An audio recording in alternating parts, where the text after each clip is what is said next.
spot. Welcome, welcome.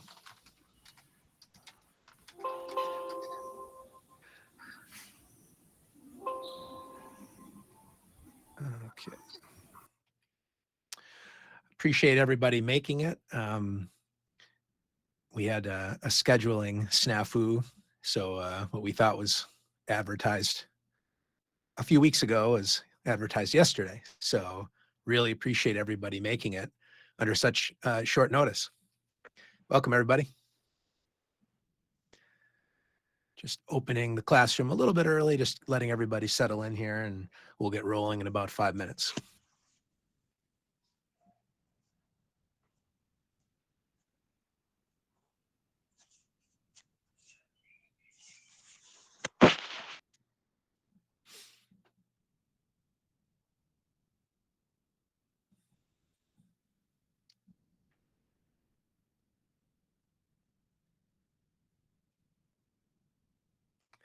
Welcome, welcome, everybody.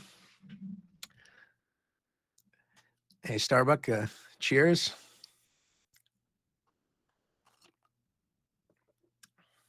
Started the classroom a little bit early just to give everyone a chance to settle in.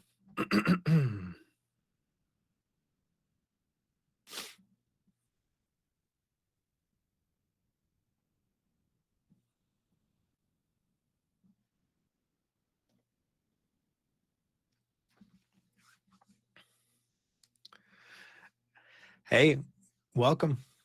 Good to see you. How many countries do we have represented today? I'm in the United States, so it's almost 9 a.m. my time. India, wonderful. Wonderful, wonderful.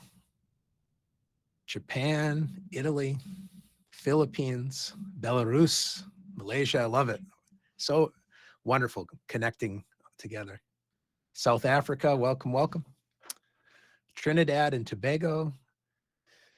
I think when I was a kid, I think there's a FIDE master from Trinidad, Ryan Harper. I think that's his name. He played in a tournament in Canada when I was a kid. France, welcome, welcome. Artem, the subject today, we're going to focus well on a number of topics, but I think the main thing we're going to be looking at, 2 games, and we're actually going to be looking at a little bit of attacking chess, and also from the perspective of how to defend kind of miserable positions, as well as how to maybe successfully attack. So we're going to be looking at both sides of the coin. So it'd be interesting to see what everybody thinks. It's definitely a memorable game for me. The second game we'll look at. So we'll also be focusing on improvement and just encouraging people to, you know, get out there and blunder, so to speak, get out there and learn and, you know, do what inspires you. You know, I think that's so important. And so we'll be talking about all that too. So Angola. Oh, you know, Ryan Harper. Yeah. I think I met Ryan Harper in 2004 in Kapuskasing, Ontario. They used to have a chess tournament. Well, they still have a chess tournament every year, the Canadian Open, but there was a number of years where they brought like world-class grandmasters. So I was able to play Alexei Shirov, the author of Fire on Board, and Vasily Ivanchuk. So a lot of good memories there. Okay, just open the doors a little bit early, just giving everyone a chance to settle in, and then we'll officially get started here in a couple minutes at the top of the hour.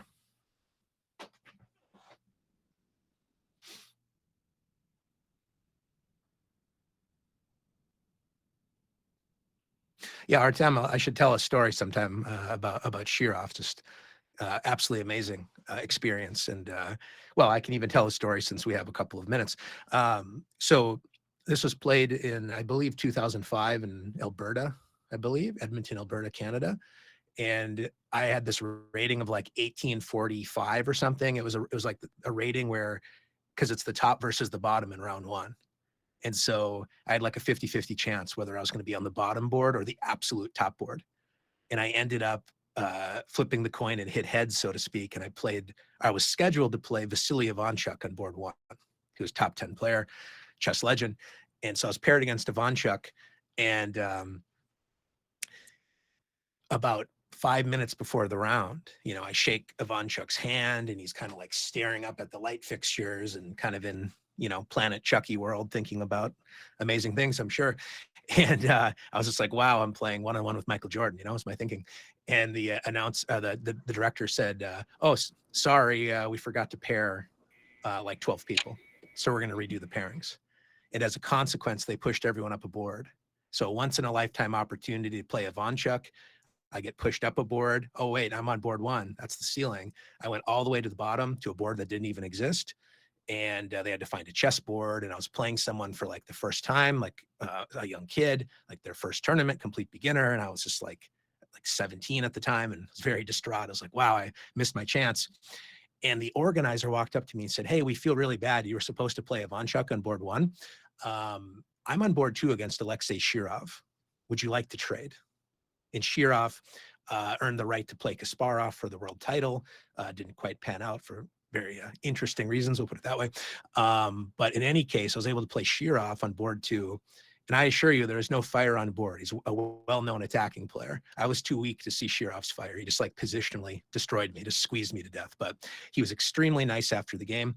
And later in the tournament, Shirov walked up to me and said, hey, how are you doing? I'm like, whoa, like this elite player just walks up to me and says hello. I was like really starstruck. And I asked him a question, because back before we had Chessable, those of you joining us, just telling a quick story of me playing Shirov and talking to him after the game later in the tournament. Before the days of Chessable, we had you know, a number of books like behind me, and I had this book, Play the French by John Watson. I said, oh, Alexa, I have a question for you. You're cited in John Watson's book that he recommends a certain move in this opening line, but that Alexei Shirov played the enterprising rook f6, and he gave it an interesting mark, right? And these are before the days you could just turn on Stockfish and like see the so-called chess truth.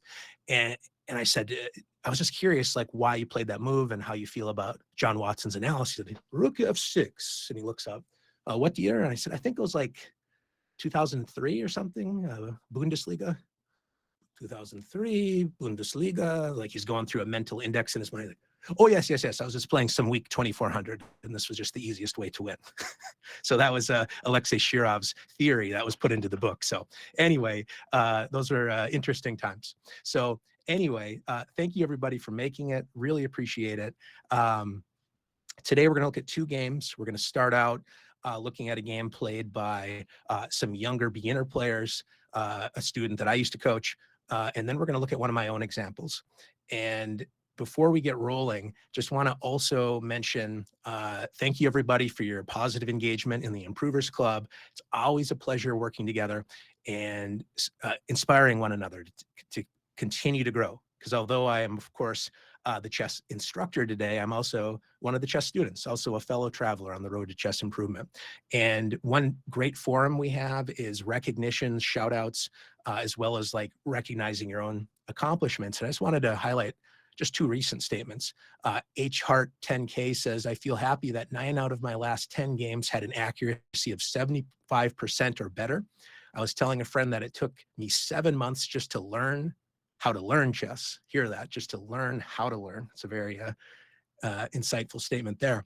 But I think I have finally found a learning strategy that seems to be working for me. So big shout out to H Hart 10K. I know she's a fellow adult improver, so really happy to see that. And also Lugando 2805. He said yesterday at the chess club, he went 1 out of 1, meaning 1 win, 1 loss against a 2100 plus rated player.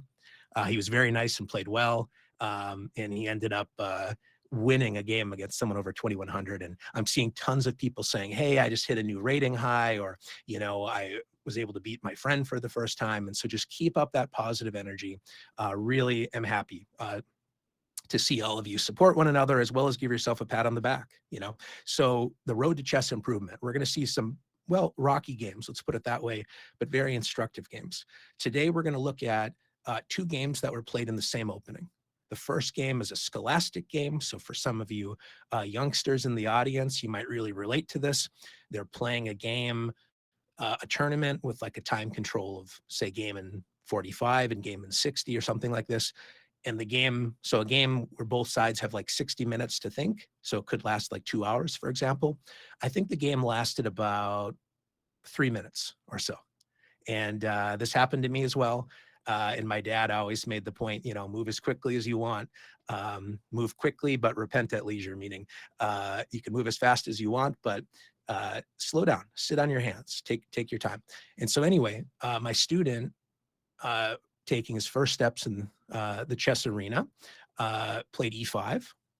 And I heard in a book by Neil MacDonald, not Norm MacDonald, the comedian, but Neil MacDonald, the grandmaster. And he made a comment that might surprise you as it did me.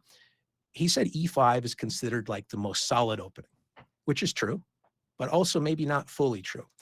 This is the most reliable opening. It's what people play as beginners. It's what people play if you make it all the way up to world championship level.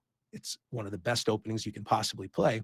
But Neil MacDonald made the argument, maybe e5 isn't solid at all. Maybe it's really dynamic, and that in order to show how solid the opening is, you have to really know what you're doing. Meaning, when you're playing an open game, every move counts, right? I mentioned, I was talking to Shirov about the French. That's a different story. The French is more closed. Every move, every tempo, maybe not as critical. But when you play e5, you're playing a very classical opening, a wonderful opening to learn chess, but you're immediately under pressure and you're walking a tightrope. So after knight c6, bishop c4, the Italian, this is all familiar stuff. Bishop c5, both sides developing pieces, controlling the center. White castles. This is a normal looking move. And after something like knight f6, if you're just starting out, you might say, oh, well, the knight might come here and black castles and white makes a move and so on and so forth. And normal things are happening, right? But if we go back, that was not played. Something called, I think it's like the Deutz Gambit, opening that I was not familiar with, as you'll see in the next game. D4, extremely sharp move. And this is a line that if you don't really know what you're doing, like you haven't seen it before, like myself when I faced it, it's incredibly hard to play because all of the normal looking moves are not great. Meaning I'd like to take with the knight and say, hey, free pawn. Well, not so free. E5, space left behind. We'll see that in the next game. If you play takes with the pawn, which was played in the game, now we enter an opening called the Max Lang Gambit or Max Lang attack, E5. And so just a little disclaimer here, we're going to get a little bit into opening theory. I'm not going to go too deep, but I just want to give you a taste of like the complications that are here. And the main point is, whether you're just starting out or you're a more advanced player, this is how we learn, is we can kind of go through some examples where things didn't quite work out well. And it doesn't mean you're guaranteed to lose the game. You're still going to have opportunities to fight. You're still going to have opportunities to ask your opponent difficult questions. And what makes this opening so dangerous is that black is up a pawn, right? This looks like such a normal move, but now black has to just know D5, exclamation point, meaning strong move. You just have to know it. And I'm not going to go too deeply, but I just want to give you an indication of how dangerous this is if you've never faced it before. So you're fighting fire with fire. For those of you saying, why not move the knight? We're going to look at that. That's what happens in the game. But I just want to give you a kind of a taste of like how interesting this opening is. So our knight is attacked. We're counterattacking with D5. We're attacking the bishop, and we're opening up the light squared bishop. And so the theory goes, pawn takes knight, pawn takes bishop. And you can take the pawn, or you can throw in rook e1 check. This is a good move. And so black develops and plays bishop e6, right? Develops a piece, blocks the check. Again, white can take and play something like bishop g5 as an example. But a really, really tricky move here, and I have faced this in Blitz, and I'm a victim of this trap, is knight g5 is a really, really dangerous move. Knight g5, threatening, you guessed it, the dark squared bishop. What? Did I say dark squared bishop? Wait a minute, Coach Dane, don't you mean the light squared bishop? No, I mean the dark squared bishop. Maybe I need another sip of my coffee or something. Maybe it's a bit too early. What do I mean by this? Well, I've played a blitz game where I say, okay, you have 2 attackers against my bishop. I have 1 defender. So I'm going to move my queen to d7 because now I'm guarding the bishop. Maybe I'll castle queenside, get out all this tactical mayhem. And look at this. Knight takes bishop. And all of a sudden, the dark squared bishop is under fire because when I take back, there's the beautiful move, whether you throw in this pawn capture or not, queen h5 check.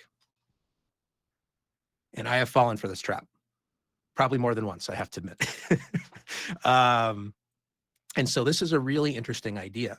And I don't expect anyone to like memorize all these complications, but what I want you to do is kind of feel kind of the intensity of this opening and how dangerous it is because white has a big lead in development by castling and by, creating these aggressive attacking moves. Our king is stuck in the middle. So you have to be very, very careful. Just to show an optical illusion, if you play queen d5, which is technically playable, white has a beautiful move. You guessed it. If you haven't seen this before, it's crazy to see. Knight c3. Welcome to the jungle. Tactical mayhem. And the beautiful point is because the bishop is pinned, if you take my knight, now you've opened up the d file. And I take advantage of the pinned bishop, which cannot capture the queen because the rook is aligned with the king. So it turns out black can play queen f5 and a whole bunch of crazy lines follow. By the way, little survey for the class. What do you think is the best move here according to Stockfish, if you had to guess? The engine thinks there's only one move that's good for black and one move that's reasonable. But if you just want to throw out a guess, I just want to see what people think here. Yeah, pawn takes f6, queen d6. Artem, big fan of the Max Lang gambit, says resign. Once you see the Max Lang, just give up. That's quite possible. Castles. Everyone guessed it, myself included, g6. The only move that Stockfish approves of is g6. And the idea is very concrete, is that I'm not allowed to capture the pawn. And now I'm able to kind of stabilize my position. And although I'm sacrificing a pawn or returning a pawn, depending on how you want to look at it, we can actually survive the wave, put our king in front of the pawn, and we're actually okay.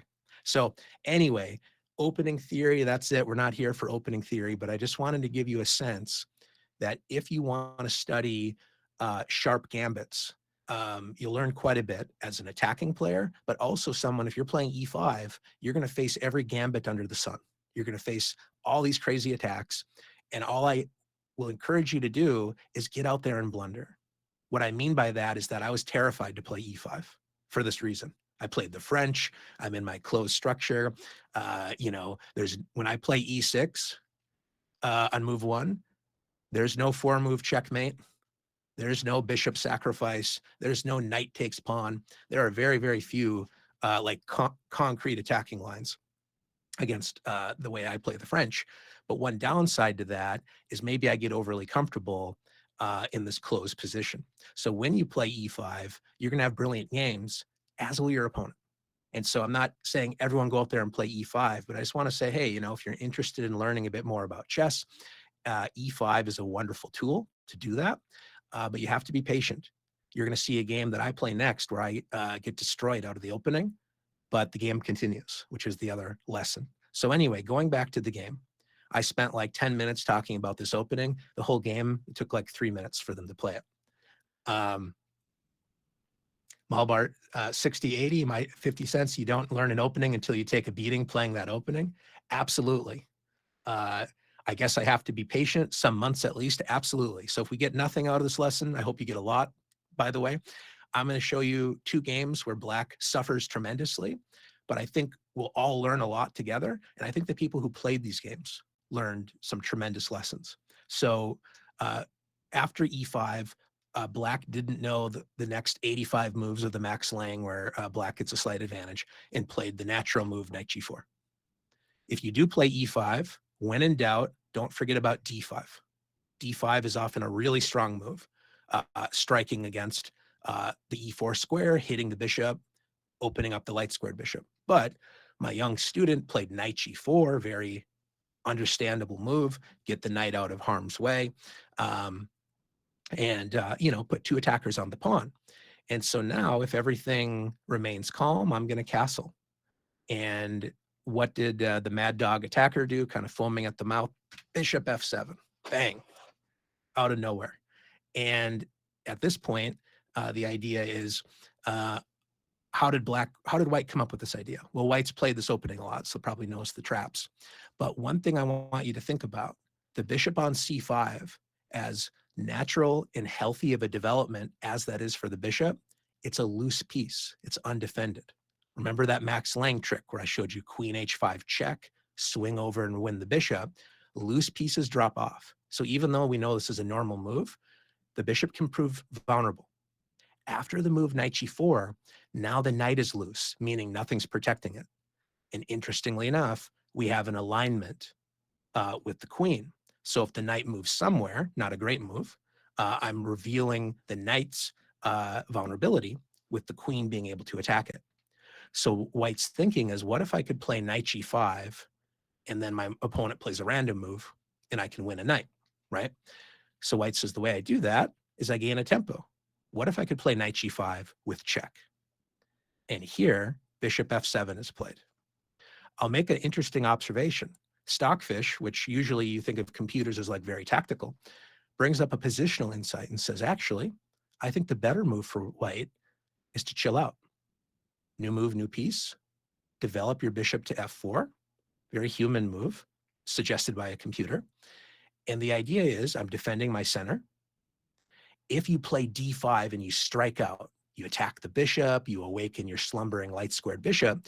Well, I know somebody said they're coming in from France, so certainly en passant is well appreciated, and my mispronunciation of it, I imagine as well. But in any case, there's en passant, and all of a sudden the position remains open. The bishops are slicing through the diagonals by capturing this pawn. Pawns open windows for pieces. Look at this window, wide open to attack the king. So this really patient positional move suggested by the computer, I think, is super instructive. And the idea is like, okay, black can castle, but now I'm going to play h3. Don't allow your opponent's pieces to camp out in your backyard, the knight jumping around your kitchen, kick the knight out, and all of a sudden, where can it move, right? All of a sudden, there's one square that doesn't immediately lose material, but now white, by playing a very patient positional move, can blast open the king's house. Look at that roof wide open. This is not looking good for black. So a big lesson is, and we'll see it in the next game too, when you are attacking, of course, start with the most forcing moves first. Definitely think of bishop f7, super dangerous, as we'll see, but don't feel if you play a gambit that you have to go all in and that you have to sacrifice everything and basically live or die by the attack.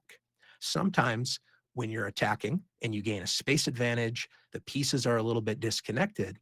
One thing you can sometimes do is play a strong positional move and your attack turns into something else. You start to put your opponent under a lot of pressure. They don't have great squares for their pieces, and you might not have an immediate knockout. So just wanted to kind of speak to that I learned something from Stockfish pointing out, you don't need to sacrifice more material. You can just take advantage of your lead in development, your safer king, and these wobbly or loose pieces that you can attack. So yeah, positional play is much more difficult than tactics. I hear you. And somebody asked, well, after h3, what about d5? Great question. And I will admit, I'm going to kind of accelerate the rest of this game, but I will just make a point. When I'm attacking a piece and you counterattack, one idea is like, well, what if I counter your counter, right? If I play bishop b5, there could be other moves, by the way. I'm pinning your knight, and now your knight is still under pressure. So good idea, d5, fight fire with fire. But the main lesson here is that black is in kind of rough shape because there's just no home for this knight. And that's why here, it turns out you just have to know d5, which I have to admit is complicated. But great questions, everybody. So the way the game finishes, knight g4, check. We call that an attraction sacrifice. We attract the king to a vulnerable square, exposing the king to check and revealing the queen's attack against the knight. So now the king moves to g8 in the game, which is an okay move. Queen takes knight. And here, I think the hard part is my student, number one, has not seen this opening. His opponent is playing quickly. That's a big lesson, by the way. If you're thrown off by an opening, spend a little bit of time, right? Don't match your opponent with speed. This is probably like the 100th game that White played with this opening. This is the first time my student entered this crazy line. Take your time and figure out what's going on here, you know, and talk to your pieces. Who's here to help you? And in this position, the move d5, again, would be very strong. My student played the move d6. Same idea, right? Move a pawn, attack the center, and reveal the attack here against the queen. In the game, White played knight e6, and we'll talk about that. But this is an example of intuition. As a master player, I sense that d5 is the best move, even if I can't explain every detail. The reason I think this is a healthy move, first of all, controls the center. That means if a knight ever moves here, notice the forward squares are dominated, can't move there because of the pawn. We open up the bishop, and we're putting the opponent under a lot of pressure. Now, when you're looking at your own games, the engine will point out d5 is the best move. You say, wait a minute, d6 clearly looks better. It attacks a pawn. It discovers the bishop's attack against the queen. What's not to love? Well, d6 is an okay move. But one thing that's important is to try to compare your idea with the engine's when you're analyzing your game. So what's the difference between d6 and d5? It turns out there's a tricky difference. Queen d5 check is not going to be a possibility. So when I thought d5 was the best move, would I say, and of course, it's because I'm preventing queen d5 check? No, no chance. My intuition says control the center, fight for squares. And so if you play the move d6, White can play queen f3. Very tricky move. I'm retreating. No, I'm advancing in another direction, as I think General Patton put it. Queen f7 mate is in the air. And if I defend with, say, my queen, now all of a sudden I can take with check, or not take with check, but move to d5 with check, right? And if you say, well, why would you play queen e8? Why wouldn't you take the pawn, attack the queen, and defend checkmate? That also makes sense. But again, there's queen d5. And in this position, that check is really annoying because now I'm playing king f8 and maybe a move like f4 is being played. And this is not what I envisioned starting the opening as black. My king can't castle, I'm exposed. Nothing feels great. Are these all insights I just know? Like I just knew all of this in advance? No, not at all. And that's the point. I saw people in chat saying you have to play, get out there and learn. So what are the differences? So far from obvious, but the big difference between d6 and d5 is that I can safely take the pawn after queen f3. Because now you're threatening checkmate. I can combine defense with attack, capture the pawn, defend against checkmate, and there's no queen d5 check. I mean, there is queen d5 check, but not advisable, right? So again, any of those insights obvious to anyone here? It certainly wasn't obvious to me, but as I was playing through it, I was looking at those differences. So my student played d6, and these are the kind of lessons you learned after the fact. The best move here is queen f3. For those of you wondering, what about like e6? Trying to block the diagonal, pawns point like a finger to f7, being like, hey, slam dunk on f7, I got your back. Turns out this game becomes super complicated. I can bring out my queen. I have two attackers against the pawn. So if you ever move here, look out for the space left behind. Now I can maybe take that pawn, and the game gets wild. So what happened in the game? Just to review, I'm going to the start, but I just want to give us the reminder of what this game looked like being played. Like basically the game starts, boom, boom, slamming the clocks, moving basically this quickly. Oh, weird move. Okay, I take the pawn. E5. Oh, my knight's attacked. I'm moving it. Boom, I know a tactic, right? Check. This is like the speed in which this game was played. Take here. Oh, I attack a pawn. I take your queen. Check. And this is where my student mentioned he spent maybe 30 seconds on his next move. He captured the pawn, saying, oh, the knight's pinned. There's no threat. You're not going to take me because you're pinned. And what he did was a very common error. There's an attacker and a helper, or a helper and an attacker. In other words, when you have two pieces attacking, one's an attacker, one's a helper, always switch the roles and try to figure out which one is better. Here, he overlooked queen g7, checkmate. Now, going back, one of the hardest things to do, you're losing control of the game. No one exactly feels great with the king on g8. It feels like a castling bug. It's like you played king g8 to castle, then the rook just didn't move. And you write a really angry bug report to chess.com about it. Like, hey, what's going on? So why is my rook in the corner? And so this doesn't feel great. But my point is, attacking players get really excited by early success, meaning when you play these gambits, you're going to win a lot of games in like 5-10 moves probably, as was the case here. But when you're attacked, the opposite is the case. It feels terrible. You don't know the opening. Your opponent has all these tricks and traps.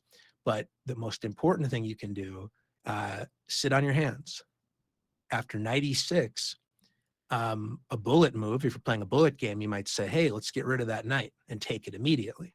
Well, better than what happened in the game, which was a loud checkmate.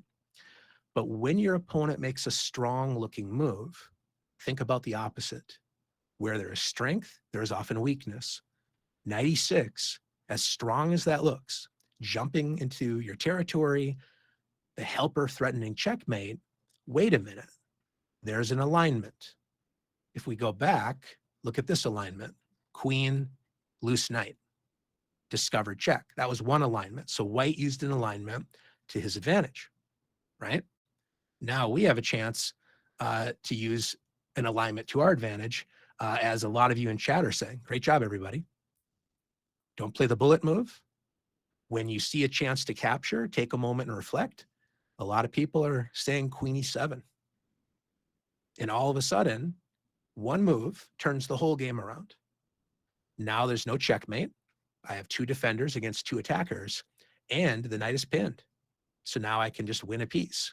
So look at that. In just one move, the game turns around. Like if white keeps attacking, saying, hey, that pawn's pinned, okay, no problem. I'll just take.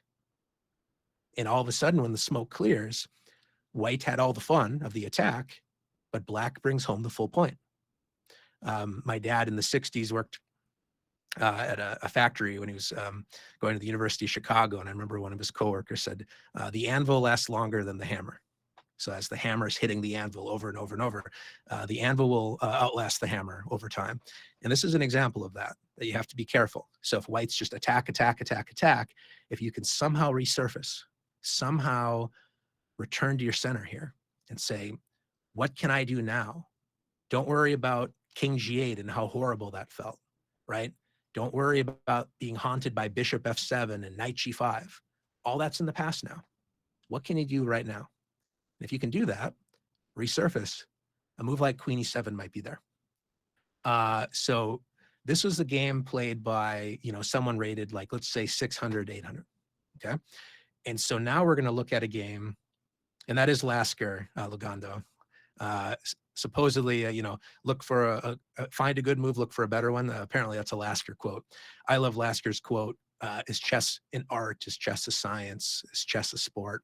And Lasker, the shrewd chess psychologist, said, chess is the human struggle. And that really resonates with me. Chess is the human struggle, and we go through it together.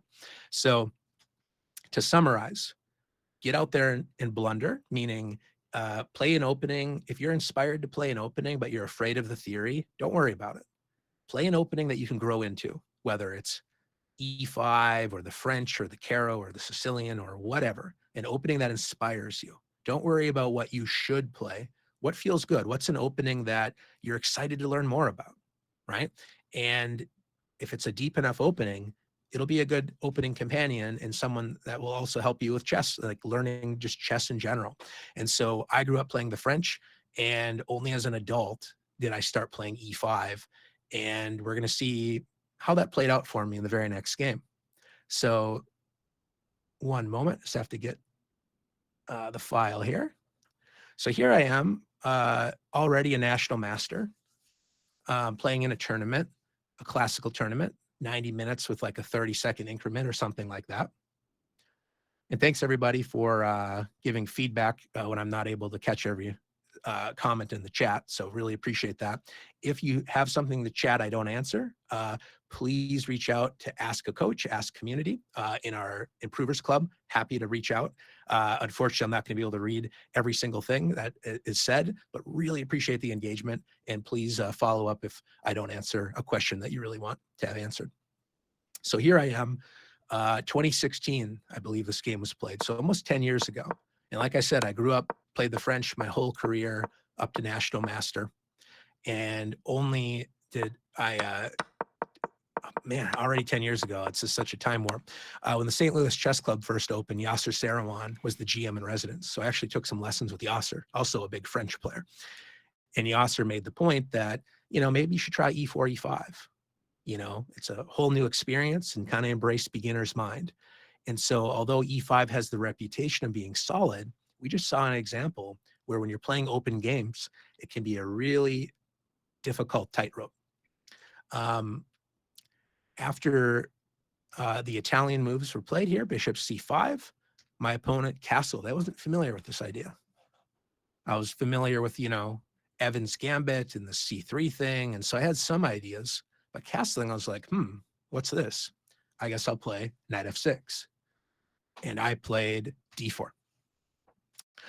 For those of you interested, by the way, just wanted to point out, I'll share a link here.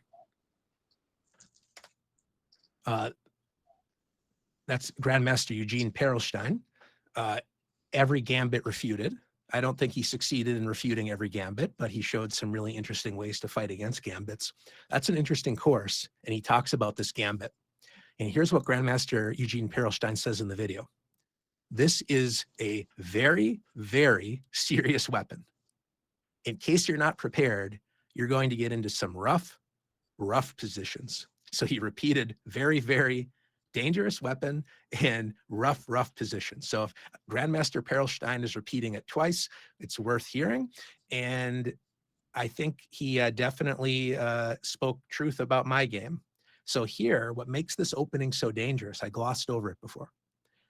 If you take with the pawn, you enter the max slang, and you just have to know these lines. Okay. The issue is the only really good move here for black is a move I never considered. It's like of all the moves to play, I will guarantee I am not playing the best move the first time. This is my point about opening theory. You buy a course, you try to memorize lines. You have to ground it in context. You have to get out there and play. Any E5 course will talk about this. And the big lesson is you don't play this intuitively. Like, yeah, I just give up my bishop. I surrender the dark squares. I allow this capture, right? Why is that normal? It's because the other moves are not as good. If I take with the pawn, E5 is a problem. If I take with the knight, as I did in the game, I completely overlooked the strength of knight E5. I didn't think it was a big deal at the time, but I then learned that you play bishop takes D4. And those of you wanting to know more about this move, check out Eugene Perelstein's Every Gambit Refuted on chess.com. He does a good job talking about it. But my point is, I'm a national master learning E5 for the first time in my life. I didn't grow up with a formal trainer, by the way, so maybe I would have taken a different path if I were told to play E5 a bit earlier. But in any case, I played knight D4, and my opponent played knight takes pawn. And I thought, okay, well, what's the big deal? Just castling, right? Everything here seems fine. And so the big issue here is that my opponent has tons of good moves. And here he played knight F7. Oops, I'm sorry. I pressed the wrong button. I castled. I had a whole bunch of notes. He played knight F7. This is another example for you attackers out there, or people who like to attack or like to, sharpen your play. One thing about attacking, as I mentioned before, it's not all about the knockouts. It's not all about, I have to get checkmate in 10 moves or I lose. Okay, if you play like the alien gambit or some like crazy thing where you sack a piece like a knight, okay, that might be true then. But if you're playing it open where you like sack a pawn, you get a healthy lead in development, sometimes a really good attack leads to good positional moves. And what I mean by that is my opponent was already getting really excited. I think he's rated like 1700. He's caught a national master out in his favorite gambit that I knew nothing about before this game. And he's ready to go for the win. Interestingly enough, LPDO, loose pieces drop off. One thing I learned from this game the hard way, that bishop can be vulnerable. Had he have played bishop e3, this is really, really annoying. And I remember he spent like, I don't know, maybe like 10 minutes on this move. And my guess is he was just calculating like sacking his knight. I don't think he thought about this move for like 1 second. And I was terrified. I was like, what do I do? 2 attackers, 1 defender, right? Okay, that's a problem. If I move my knight back, now my knight is guarding the bishop, right? But the problem is I can remove the guard. I remove your bishop. Now your bishop is hanging. So if you take back, I could trade queens maybe, but just to show a point, I just take. And if you try to take here, now I can throw in a Zwischenzug, an in-between move. Bishop takes check, in between captures. I throw in a check. I'm going to win a piece here. This is not feeling good at all. So here's kind of the lesson for those of you that if you get an attack, definitely look at the forcing lines first. Go for the home run. Look for the ways to win the game. I get that. But if you don't see like a concrete path, like, oh, this is winning by force, ask yourself, maybe there's a positional solution, meaning develop a piece, put pressure on the center. And all of a sudden, black doesn't have a good move. So shocking, he could have maybe just won this game pretty fast with a move like bishop e3. But he was really focused on like, how do I defeat my opponent before he completes development? So he sacrificed his knight. Okay, fine. I take, check, I take back. You see the parallels from the game with my student, right? Thrown off by the opening. We both have an exposed king, not feeling great. And my opponent played e5. So this is where we get to shift to the practical lesson. How to fight back in very difficult positions, right? So the attacking lesson was there. Look for the forcing lines, but if there isn't a clear way to win the game by force, like direct force, look for positional solutions, healthy ways to put your opponent under pressure. Develop your pieces, get active. Now as a defender, remember this, because I know this when I attack, I'm always relieved when my opponent doesn't defend in a stubborn way. Lasker is a good example of being a creative and just resilient fighter. They called him a coffee house swindler because he would save games like this game, by the way. I think Lasker would like this game, where he was dead lost. But what made him so good is he had a short-term memory, shall we say, short-term memory loss. He would just put the past away. What can I do now? How can I ask questions moving forward? So here, as you're defending, you're going to see a lot of moves that don't work. What did I spent probably like 15 minutes here in despair. I'm a national master. I'm playing a 1700. So it's like 500-point rating gap. That used to mean something before COVID days and everyone being underrated now. But back then, it's like this guy was, mid 40s or something, maybe early 50s. So seasoned tournament player. So he wasn't like a prodigy, but he was an inspired attacker. And I felt the pressure that I'm about to lose this game. And I was able to put those kind of useless thoughts out of my head and said, what can I do now? I'd love to centralize my knight. There's another theme about alignment. The queen with X-ray goggles looks through the knight and sees the other knight that's loose. Now we have a problem with c3. Pawns are not pieces, attack pieces of pawns, kick out the knight. I'm losing that knight with check. If I move my knight to e4, I would love to play queen f3 here as white, but maybe I don't want to blunder my queen. That's my dream. How do I make it come true? Pawns attack pieces, kick them out. Knight moves away somewhere, and then there's a check. Okay. So what happened? I hit dead end after dead end after dead end. I thought knight g8's playable. Not really. There's a check. There goes the pawn. Exactly. P3. What remains? This is the way to shift your mind to an active challenge. Maybe I'm still going to lose this game, but how do I make sure I don't collapse and give my opponent an easy time? I figured out what not to play. Number one, what not to play. Not here, not here, not here. What remains? Knight e8. Is it a great move? No, I don't love my knight being on e8, dominated by the pawn, but it keeps the game going. My opponent played b4. Wow, out of nowhere. All of a sudden, his idea is if you take my pawn, space left behind. He's trying to create a loose piece. So I step back. And this is the hardest thing to do as an attacker. He doesn't have a lead in development anymore. This is where he has to think positionally, meaning a4. Very, very hard to play this move psychologically because the main theater of action is here. But the reason b4 is nice is it grabs space, it attacks my bishop.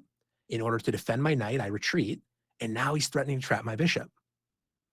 And if I play like a5 to stop it, bishop e3 attacks the knight. Okay, threatening to win a piece. Knight moves back, takes. And for those of you wanting checkmate to end the attack, you might be disappointed. But here for white, you have a great game.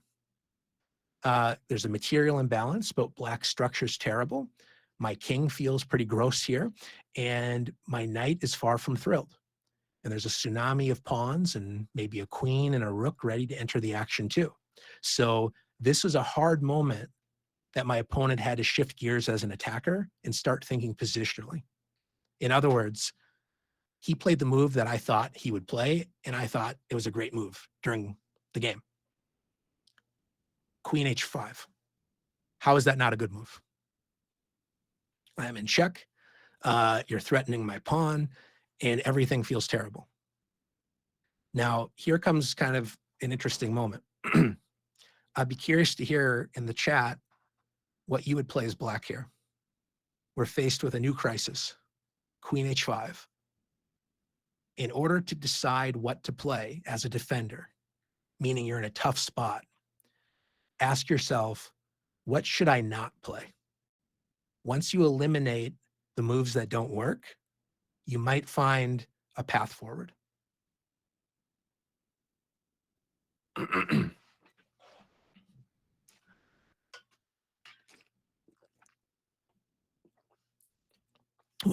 Excuse me. Wonderful participation, everybody.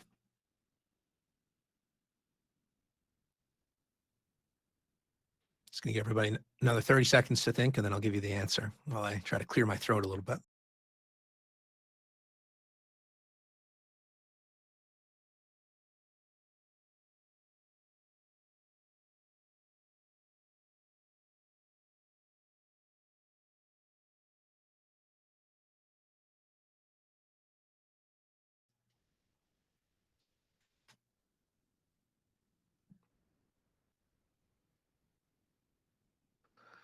Okay, I'm glad to see I wasn't alone. Everyone, I think, is struggling here because this is a really tough position. Now, what is the most natural move to play? As somebody, a lot of you mentioned, absolutely right, King G8. That's the move I want to play. Try to return my king to its fractured shelter and guard the pawn. The issue is, what is the follow-up? If I play here, as someone noted in the chat, Global Statue and others, you're right, Bishop G5. And all of a sudden, my queen's trapped. It's crazy. It's just out of nowhere. So basically, if I move my king, Bishop G5 is devastating. And one of the hardest moves to think about is the move I played in the game. The I can't play this move. In other words, if you see the check, you're like, I can't play this move. I lose a pawn with check. Therefore, I must move my king, right? But once you see the follow-up, Bishop G5, the only move to play here to stay afloat is G6. Yasser Seirawan described when you're attacked and the balloon is starting to sink, give up a little bit of material. Throw some material out of the hot air balloon so you can rise again. And here I had to give up a pawn. The move that felt impossible, but notice, ask yourself, what's the follow-up? Compare these two moves. If I move my king, what's the follow-up? Bishop G5, GG. Big problem for us. Our queen is trapped. Okay. If I play G6, if you can get beyond the initial pain or discomfort of like, oh, I'm losing a pawn with check, I'm such an idiot, blah, blah, blah, what's the follow-up? The dominated knight finds a home that can then communicate with the other knight. And so notice, move by move, I'm asking myself, what should I not play? I'm not saying what should I play, I'm saying what should I not play? And the way you answer that is you look for your opponent's follow-up. I concluded I should not play here because of bishop G5. Any king move I should not play. Therefore, what remains? Pawn move. As terrible as it looks, check. And here, well, if the bishop comes to attack my pin knight, there's ways to communicate with the knight. There's ways to bring my queen over. We could talk about trading queens. I'm not sure I would do that. But my point is, as a defender, your job isn't to save the game. You're going to try to save the game. Your job is move by move, refuse to collapse. Refuse to collapse. Ask difficult questions, okay? And so here I said, okay, now what? And my opponent started to panic because the queen is attacking with what army? Yeah, the bishop could attack, but there's ways to defend. I can move my knight if I feel so inclined. I can defend with the queen. He started to panic because now I have knight C2. So all of a sudden, from that horrible opening where I was getting crushed, move by move, I embraced the human struggle. I kept asking questions. I looked at moments when I knew if I make the wrong move, I lose. So what should I not play? I was able to kind of figure out what I needed to play through process of elimination. And now my opponent has to face his own problems. He plays bishop B2. He develops his bishop. And his dream, I think, was if I take here, I think his idea was to play check. So he's trying to get tricky. That if I move my knight, I'm opening up that big diagonal. So what did I play here? When you're learning E5, what is the golden move in E5 to strike back in the center?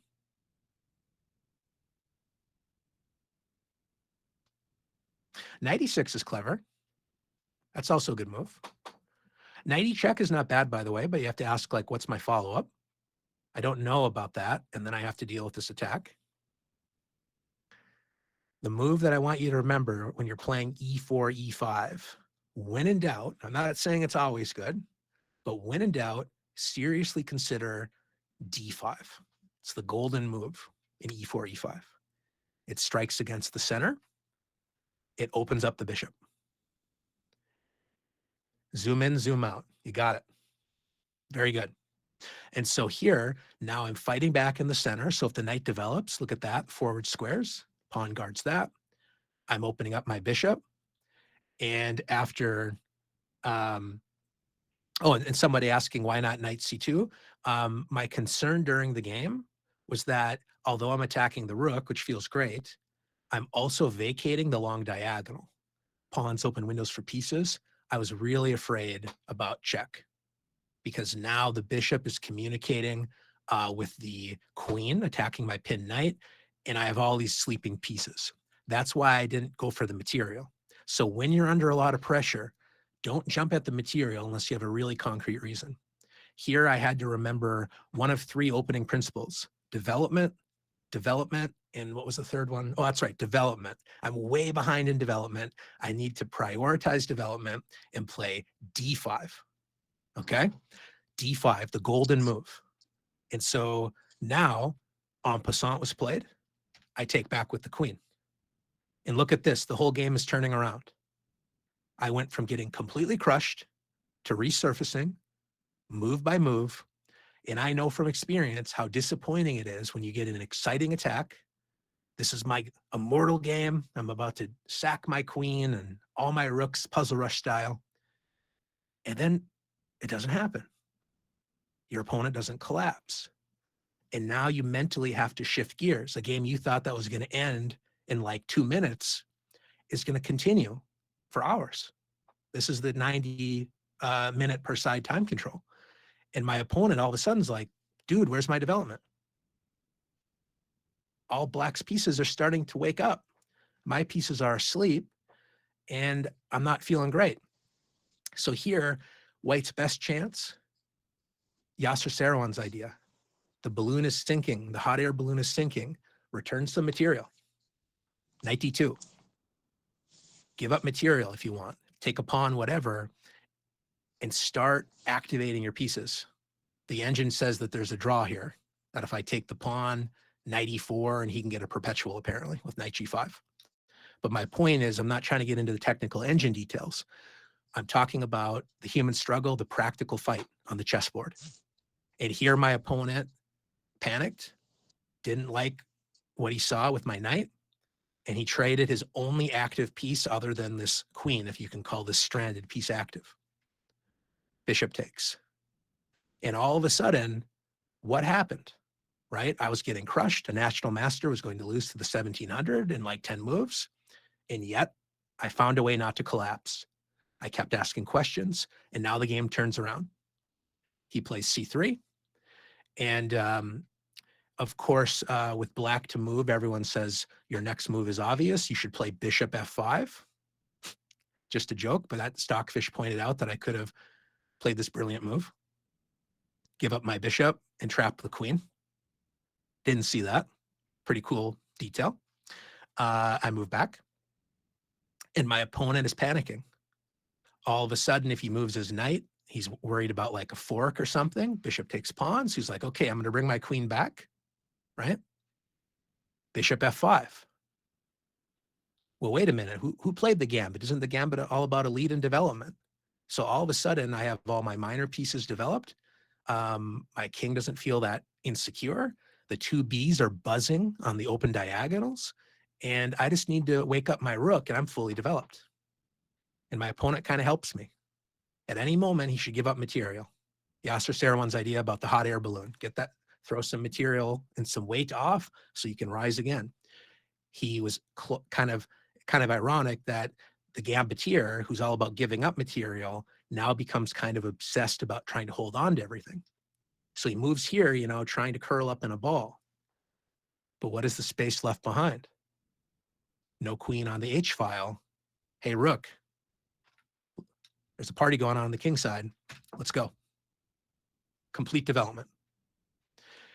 If he played H3 here, just to kind of round off this point, I would sack my bishop. Look out for positional players when they sacrifice their pieces. It's usually a bad sign if I get to play like this. All of a sudden, this is like an irresistible attack. And again, look at this. All the white's pieces are sleeping. We're turning full circle.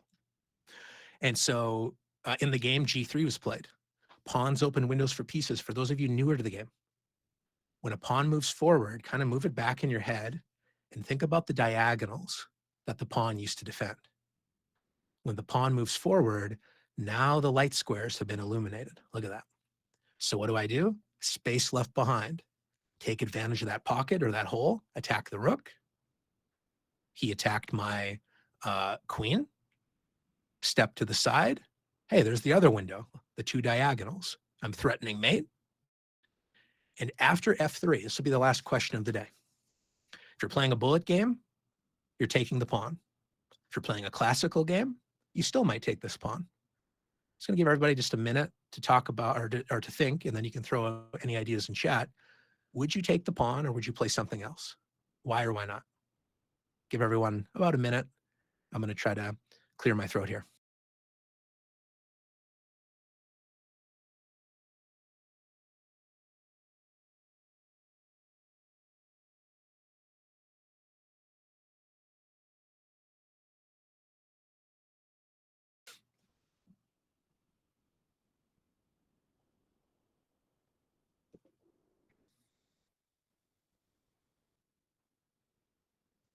Okay. Great discussion. All the moves I'm seeing are valid. Queen f3 is objectively good. So if you take the pawn, good job. In the game, I remember not being thrilled about, I think it was like queen c2. And I was like, I don't know what my next move is. Wasn't sure. So although queen takes pawn is good, and you might now play something like bishop g5 and invite another piece to the party and you're completely winning, keep that idea in your back pocket. If you don't find anything better, take the pawn because it's great. It's winning. The issue with taking the pawn is not that it's bad. In fact, it's winning. But the issue I had with it is, remember my point as the defender. Keep asking questions, right? Keep asking practical questions. If I take the pawn, my opponent asks some practical questions. I'm already tired, very stressed from this game. I thought I was going to lose. And now my excitement is suddenly returning, and I think I'm going to win the game. There's a lot of emotions going on here. So I think I could still win, but I'm giving my opponent a reason to be optimistic. I'm giving them the opportunity to ask questions. So what do we like about taking the pawn? We like taking the pawn within itself. We like threatening checkmate, right? Compare it to queen b6 check. Only one move to calculate. I'm not calculating rook d4. I'm just going to take it. King here, only king move. Now I play queen f2. So the big point here is consider the differences. When you look at queen takes pawn, also ask yourself, what do I like about that pawn capture? And could I do the same kind of thing in a more forcing way? And here the answer is yes. I can, instead of capturing the pawn, I'm still threatening mate. And the difference is there's no queen d2 here or queen c2. I have mate. And so my opponent could play here. Now I'll take the pawn with mate to follow. So the way the game finished is he played queen d2, and I played bishop g2 checkmate. So we looked at a lot of stuff today. I know it was heavy at times with the opening theory. It was heavy for me too. But the main lesson I want to share as an attacker, well, even before talking about attack and defense, is play openings that inspire you. And I think e4, e5 is a tremendously deep and rich opening. And so if that's an opening that inspires you, as it did me, play it. I was always afraid to play it because I was always comfortable playing the French. And the French is a wonderful opening. So I'm not telling anyone not to play the French or the Caro or any other opening. But what I am saying is in my head throughout my chess development, I was always like, what about e4, e5? And it took me after I became a national master to say, you know, maybe I should learn something as a national master. All of these years, I made it to USCF national master, not knowing you could push the e-pawn 2 squares on move 1. Just a joke, but I put myself outside my comfort zone.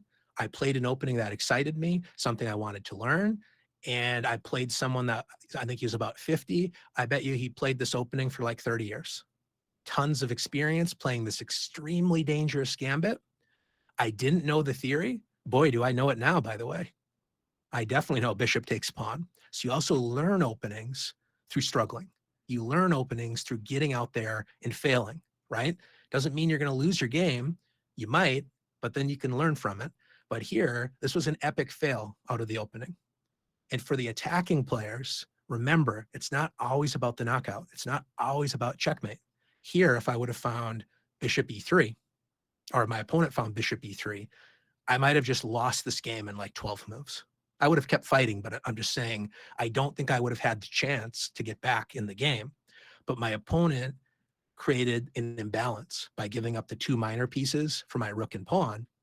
And although he pushed me back, although this all felt terrible, he failed to transition from an attack to a squeeze, meaning he could have squeezed me, could have put me under some pressure here, brought out his bishop, because, and I have to admit, I thought he was right. I thought this move was killer. And I nearly moved my king to g8. How did I save the game? 1 move at a time. And when things feel terrible, figure out what not to play. Don't burden yourself. Well, what should I play? There's so many moves and you just get overwhelmed. Start with what not to play, right? I am not playing king g8. I could play it, but I'm not going to play it because bishop g5, I lose my queen. I'm going to play the move that initially felt impossible because it remained, meaning any king move, bishop g5, terrible, right? hey, this move, there's no refutation. Lose a pawn feels bad. Don't like it, but I'm not getting mated, and I kept the game going. And the problem for my opponent is he never changed his perspective, right? That he's lost control. And there was at some moment, where just everything turned on a dime. He started getting passive and all my pieces came to life. So great work, everybody. Really appreciate, by the way, people making it under such short notice. We had a scheduling issue where we thought we had advertised it earlier. So I really appreciate everyone taking time out of their day to walk the road of chess improvement with me. And of course, if I didn't answer any of your questions or you have any follow-up ideas, please reach out in our Improvers Club forum. Ask a coach, ask community. I will be happy to reach out and I will check for your messages there. So again, good time of day to you. Thank you all for making it. And we will advertise our next class and I will see you in the Improvers Club later. Have a great weekend, everybody. А стримлю тут, новости тут, все ссылочки в описании.